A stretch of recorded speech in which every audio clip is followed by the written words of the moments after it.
Sentite che voi questa sensazione, questa stanchezza nel vedere sempre le stesse proposte, gli stessi universi anacquati, gli stessi modelli di business che sembrano prosciugare più il portafoglio che stimolare la fantasia. Il mondo del wargame è vasto, ma quante volte ci siamo sentiti un po' incastrati, stanchi di dover eseguire pedissequamente le uscite delle multinazionali mainstream? A un lato i costosi giochi, spettacolari per lo più certo, ma spesso legati a costi proibitivi e a un ecosistema che ti costringe a seguire le loro uscite trimestrali e la lore, che a volte sembra scritta da un comitato marketing per non scontentare nessuno, e quindi meno da un appassionato. Ti senti parte di un ciclo di consumo più che una community creativa. Dall'altro lato, regolamenti più di nicchia, magari più profondi, ma che faticano a presentarsi in modo accattivante. Dove trovare quella scintilla, quel progetto audace, indipendente, con una visione artistica senza compromessi e una lore che ti faccia davvero venire voglia di creare storie. Abbiamo visto tanti tentativi, ma raramente abbiamo assistito a un vero e proprio segnale. Un progetto capace di catalizzare l'attenzione e l'entusiasmo di migliaia di persone,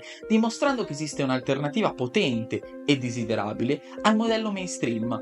Un segnale che dice: ehi, siamo stanchi delle solite minestre riscaldate, vogliamo qualcosa di diverso, qualcosa in cui immergerci, qualcosa che sia nostro. Vogliamo essere coinvolti nella narrativa sopra le righe, sentirla vibrare, non solo subirla passivamente con l'ennesima espansione obbligatoria. Quel segnale ha un nome: Trench Crusade. E non è arrivato in punta di piedi, è arrivato come un colpo di cannone. Parliamoci chiaro, Trench Crusade non è solo un gioco, è un fenomeno, è la manifestazione di tutto quello che la community stava chiedendo a gran voce. E non è nato ieri. Mike Franchina, artista dietro a Diablo 2, 3, 4, Magic the Gathering, Vermintide, Darktide, aveva elaborato il concept in modo indipendente già da tempo, creando un seguito sui social.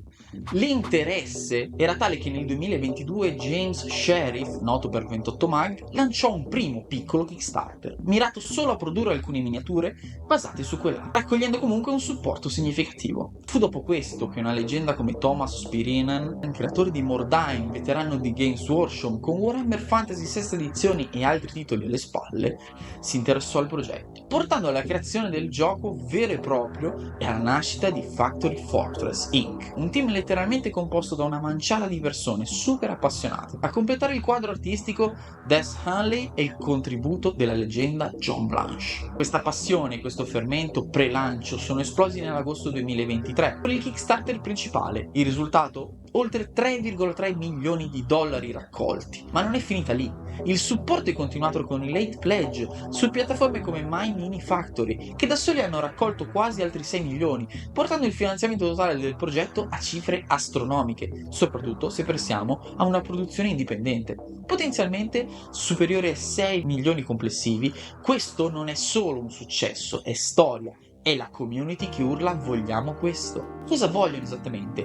Vogliono l'identità unica e senza compromessi di Trench Crusade, l'ambientazione folle della prima guerra mondiale, l'inferno e il medioevo distorto. Vogliono la lore sopra le righe, giocare con un corro di teste mozzate, streghe d'artiglieria, demoni che usano magia goetica. Vogliono la profondità tattica promessa dal sistema di Pirinen, con i suoi blood markers e le azioni rischiose. E soprattutto vogliono libertà. Trench Crusade risponde offrendo le sue regole gratuitamente online, come delle versioni beta che potete trovare sul sito ufficiale o dai miei amici di Uninerd che le hanno tradotte in italiano. E abbracciando una filosofia miniature agnostic, gioca con le miniature ufficiali, che sono assolutamente dei capolavori, o usa le tue. Nessuno ti obbliga a comprare l'ultima uscita per rimanere competitivo. Questo è rispetto per i giocatori e per i loro portafogli. È un invito a far parte di un mondo, non solo a comprarlo. La community, che già esisteva prima del Kickstarter, ora è enorme e segue con passione gli sviluppi, come la recente rivelazione della mappa del mondo alla Adepticon 2025, che ovviamente svela nuove fazioni. Trench Crusade è molto più di un semplice gioco, è un tuono nel cielo spesso grigio del wargame mainstream. È la prova che una visione artistica forte, una lore profonda e senza paura, un design solido e uno spirito indipendente possono non solo solo esistere, ma trionfare grazie al supporto di una community stanca delle solite dinamiche e affamata di autenticità e libertà. Il suo successo stratosferico non è un caso, è il segnale che il pubblico è pronto a supportare massicciamente progetti come questo, progetti che mettono la visione, la narrativa e il giocatore al primo posto, sfidando apertamente lo status quo delle multinazionali. E voi cosa ne pensate? Siete tra quelli che hanno reso possibile questo fenomeno incredibile? Credete anche voi che Trench Crusade rappresenti un segnale di cambiamento nel mondo del wargame? Qual è l'aspetto che vi affascina di più? La libertà, la lore, l'arte? Ditemelo nei commenti e parliamone. Ovviamente non dimenticate di iscrivervi per rimanere sempre aggiornati sul Wargame in Italia, perché solo insieme possiamo far crescere questo fantastico hobby. Che la vostra crociata abbia inizio.